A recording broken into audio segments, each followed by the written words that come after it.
Hi நண்பர்களே, இது ராம். ராம் என்று பள்ளிக்கு செல்ல போகிறான். அவன் உடனே வெளியே செல்ல ஆசைப்படுகிறான். ஆனால் ராமன் தாத்தா சொல்கிறா, ராமா, பொறுமை கற்றுக்கொள். நல்ல விஷயங்கள் பொறுமை கற்றவர்களே பெறுவார்கள். ராம் சிரித்து சொல்கிறான், சரி தாத்தா, நானும் கற்றுக்கொள்வேன்.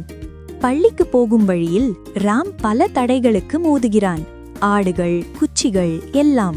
ராம் எப்போதும் விரைவாக செல்ல விரும்புகிறார்.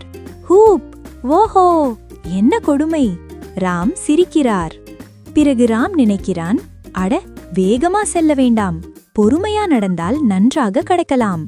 அவன் மெதுவாக படிகள் கடக்க தடைகளை கவனமாக கடக்கிறான். அவன் பள்ளி வந்ததும் ஆசான் கண்ணால் பார்த்து புன்னகைக்கிறார். நல்ல வேளை ராமா, பொறுமை கற்றுவிட்டாய். நண்பர்களே, நினைவில் வையுங்கள், வேகமில்லை, பொறுமையுடன் செய்பவர்கள்தான் வெற்றி பெறுவார்கள்.